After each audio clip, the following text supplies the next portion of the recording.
Hello everybody, welcome. So today I want to speak on identity, African identity, basically raising kids abroad. And I'm going to be citing this video, I'm going to be using a video as an example. So I saw a video recently that got me worried. It was an interview of this lady speaking on Africa. She's a black lady, African lady, right? From her accent, she's very African. So she said in the video that her child doesn't know that he's not the only child, that in fact he thinks that he has siblings in Africa which she abandoned based on the fact that they didn't do what is right. So if she wants him to, according to her, this is what she uses to get him to do his chores. Like if she wants him to make his bed, and he doesn't do it, she's going to threaten to send him back to Africa. She used Africa, she didn't even use any particular country. So Africa as an entire continent. She said that she would threaten to send him back to Africa. And that when they watch those BBC documentaries, the ones that represent like African children, having kwashoko and all that, that she usually says, oh, glory, like, pretends like it's her kids and say things like, if only, they had behaved themselves, they will not be in that situation. I know that a lot of people will hear it and be like, oh, it's not that deep, it's just what you're getting your kids to do their work.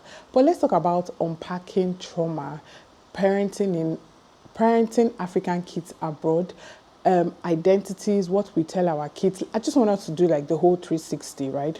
When I saw this video, I looked through the comment section, first of all, which is what I do when I see videos like this. And a lot of people are like, oh, this is so funny, this is nice, I'm going to copy it. Also, it's working, right? We're going to start doing it. I saw a lot of Africans like agreeing. In fact, the video went viral. And I spotted like 2 or 3 comments of people saying that this is trauma. And, a few people still went ahead to say, oh, yeah, this generation, everything is trauma now. And let's talk about it, because I see that as parenting, like trauma. Yes, because you have traumatized this child with an entire continent. So remember, like growing up, our parents used to make us like the things that you dread so much, even when you grow up, for a lot of us had to unpack it. So example, those things you saw as a punishment, right? When you grow up, that thing will still haunt you.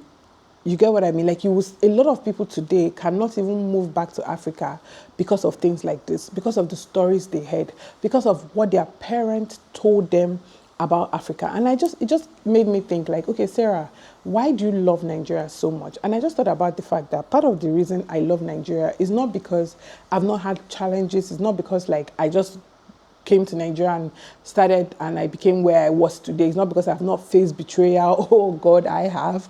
It's not because I have not been cheated. It's not because the system has not done things to me that I felt like if the system was in place, I wouldn't have had to deal with this and stuff like that. So it's not like those things haven't happened to me or I don't face them every day in life. But I feel like what really kept me was the kind of parents I had and how they spoke so much about Nigeria, even in the midst of things. Like my father believes so much in this country because my father is someone who made something out of nothing. And even my mom, even someone that had been in the UK, right? My mom just always made us love Nigeria. Like there were not things like she knew that, she always believed that there is hope in this country, that you can make it here. Yes, at that time, of course, it felt like going to school abroad was a better education, of course, things like that. I know that they still had that mindset, but at the end of the day, I always liked Nigeria because it was never like a threat. You get what I mean? Like, it was never a threat, and that's why I was able to open up to seeing the opportunity that it has to happen. Because if you're growing up, and I can imagine if I grew up in the UK and my parents are using Africa to threaten me, I don't think I'll ever want to come here. And that's what causes like identity crisis. Yes, because, he hates it so much that the thought of it for him, whenever he hears Africa, is sadness, is something bad that it has to make him do his job. You get what I mean? So I have kids, right? And I try not to even parent from a place of, I try not to make the things they're supposed to do a punishment. Like when you do something wrong, I cannot punish you and say, go and read your book. Because reading your book is something you're supposed to do regardless. But when reading your book now becomes a punishment for something bad, so that means if you keep being good, you don't need to read your book. Yes, if people might be like, oh, it's not that deep. But trust me, it's deep because I've seen a lot of people deal with identity crisis because of things like this. They start hating themselves. They start hating their accents. Yes, they start hating everything about them because when they go to school, like a child like this goes to school and they say, where are you from? Where are you originally from? He doesn't want to mention anything about Africa because the thought of Africa is for when you do something wrong. Africa scares him, right? And you don't know, in this life, you can make it anywhere. You don't know where he's meant to be. You don't know if his destiny is in Nigeria or Ghana or Zimbabwe or you don't know if he's meant to be the president of Kenya, but because he cannot even come back to reach that full potential, because every time he thinks about Africa as a continent, all he's thinking about is these people are suffering. This is a place to suffer. And if someone like that, is meant to be here or comes, that's why a lot of people get disappointed when they come back, because when they hear all those negative things and come back and see people living well here, they're like, oh, okay, what's happening? So it might feel like, oh no, it doesn't make sense, but it's something that I want us to reflect on, especially if you're in the diaspora. And if you're in the diaspora and you're one that when your kids do things, please don't threaten them that bringing them back to Nigeria is a punishment. Don't say things like, oh, I'll bring you back to Nigeria so they will reset your brain. I'll bring you back to Nigeria so they will do that. No, you're causing that thing that you don't know.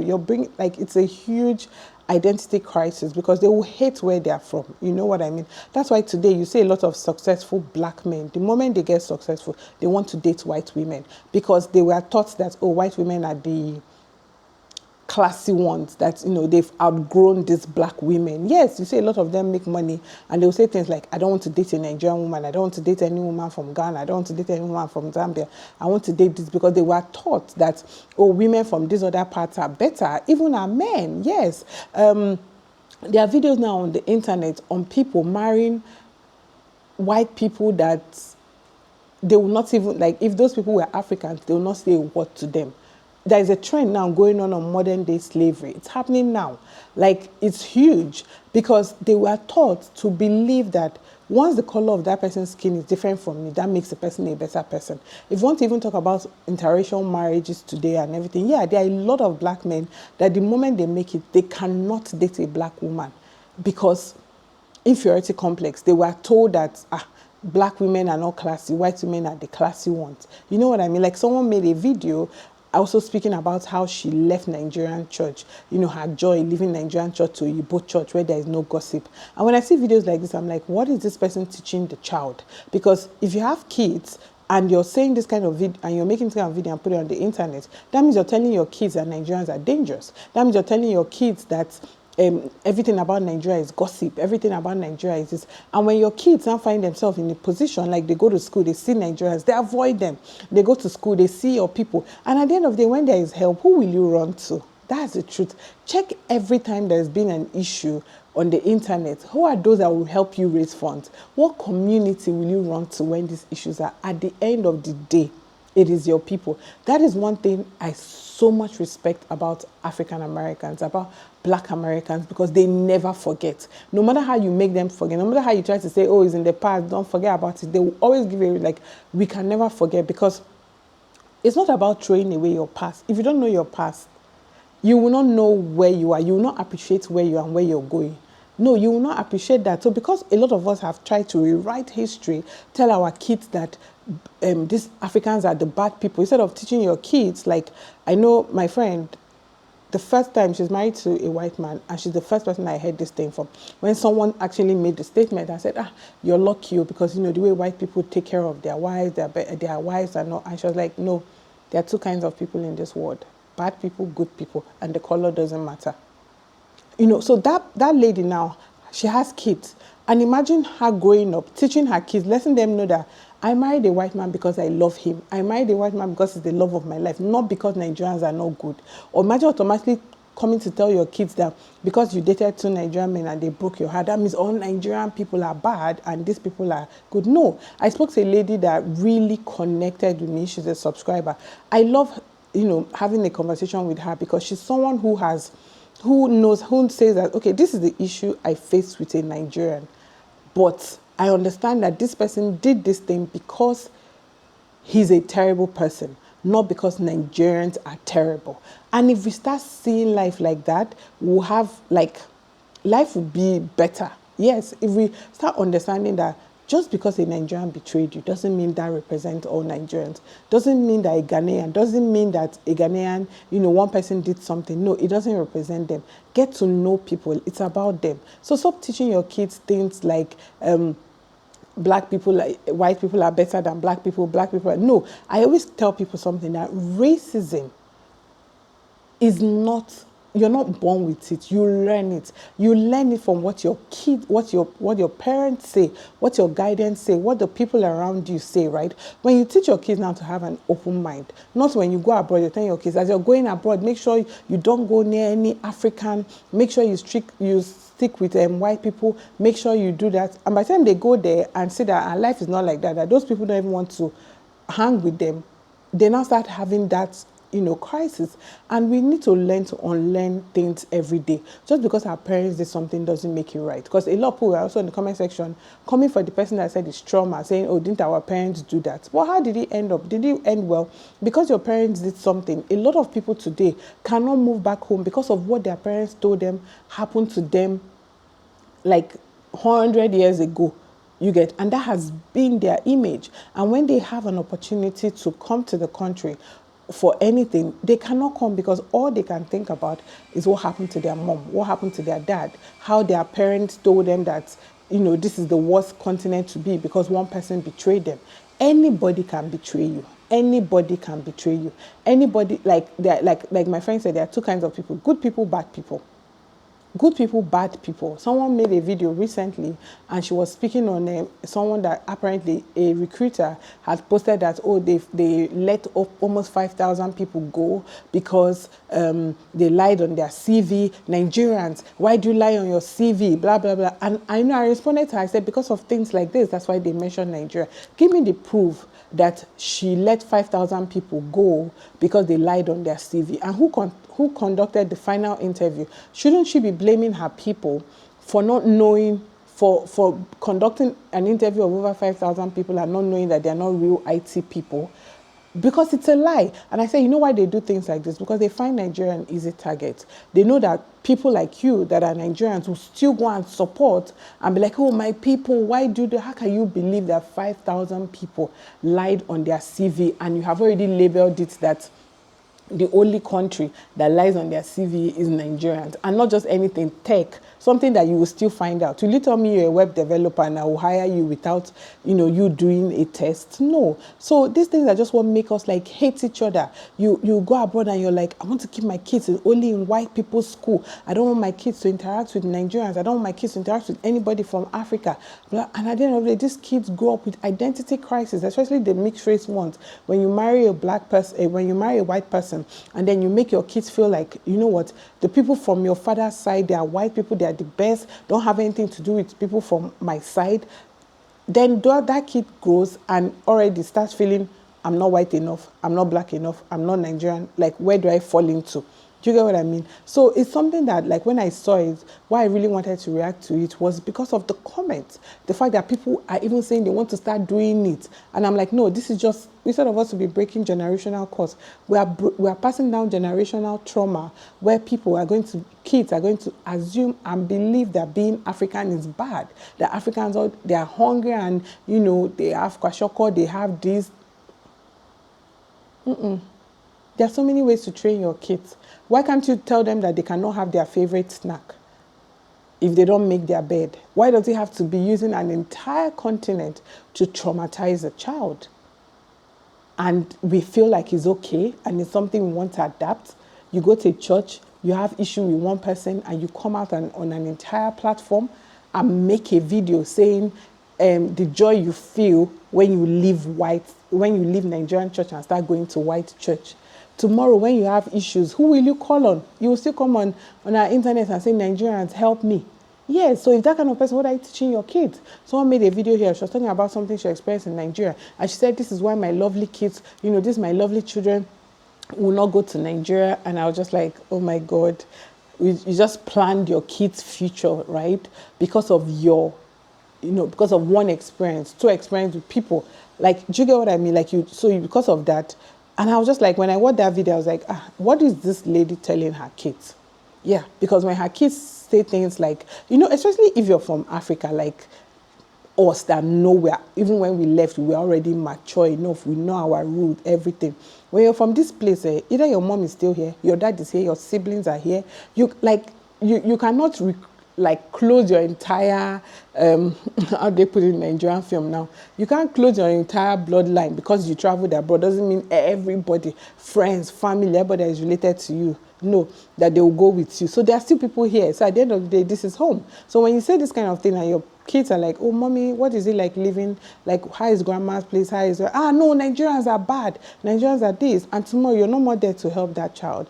And that child is in trouble. And is a Nigerian that's only there to help that child, or a Ghanaian that is there to help that child.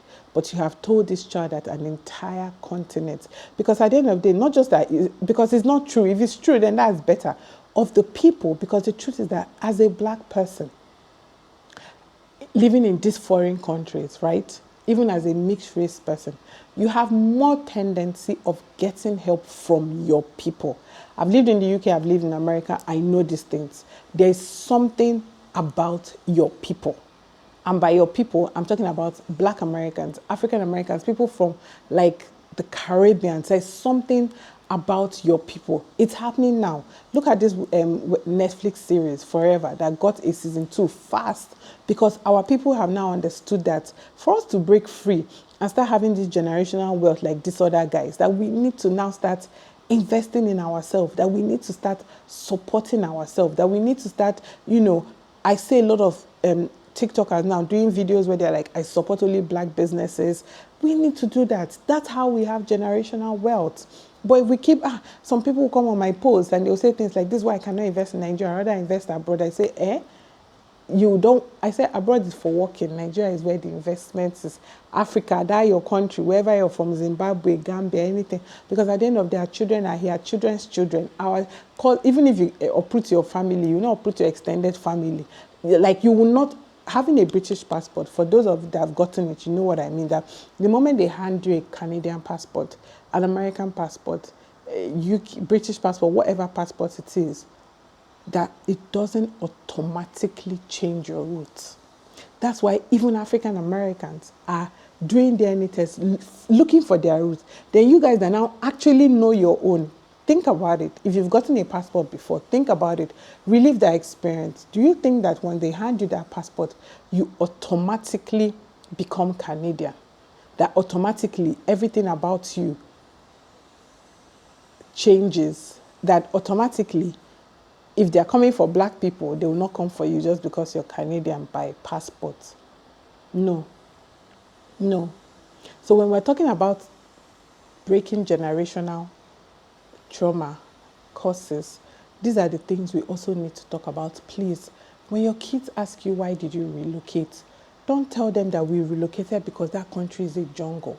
A lot of negative comments I say about Nigeria, most times, I see it from people that their parents told them about it, that have not even experienced it. Yeah, so don't be that parent. Oh yeah, you wanted to relocate for a better education. You wanted better so that when you make it, and if you ever find yourself in Nigeria, you can bring in those things you learned and bring it back here. Oh, Mom, why are we leaving Nigeria? Oh yeah, for here, your course is better here. We're looking for more opportunities. We are spreading it. We are, but that's one thing about life, the opportunity to be free and learn new things. That's why we are here. So that if you ever see yourself back in Africa, back in Gambia, back in Zanzibar, back wherever you are, you're coming there to solve a problem. We're not living because that place there is no hope. We're not living because that place is a disaster. We're not living. Don't teach your kids this self-hate that we have. Because, whether you like it or not, we have a lot of self-hate. We have a lot of self-hate. Like, for example, one of the reasons inflation is hitting us bad is because for the longest time, we were not used to made in Nigeria things. Watch game shows. People will insult people and say, look, I wear only Gucci. I wear only Prada. Look at your dress, looking like something they made in Abba.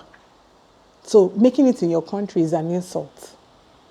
So when importation fees and everything became higher, it was easy for it to affect us more because we were told that if your child doesn't have that cream, that food that was made by them, that your child cannot survive.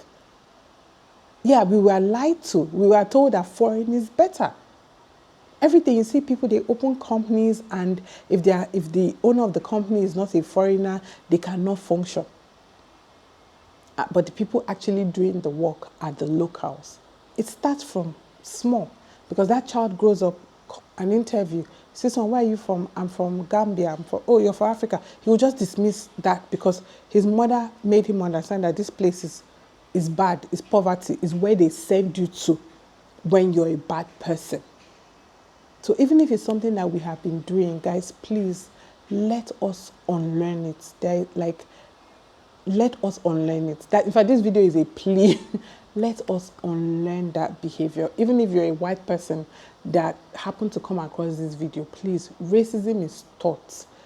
The reason your child sees a black person and automatically thinks of something negative is because of not just the media, what you told your child.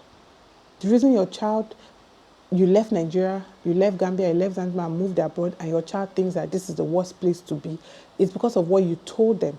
It's because of how you have tried to exempt them. When you go to school, remove yourself from Nigerians. When you go to church, remove yourself from Nigerians. When you go here, it will affect them on the long run. And this is just the plan of the enemy, because they know what happens when we come together, when we own our own, when we know our own, when we come together. Look at our numbers.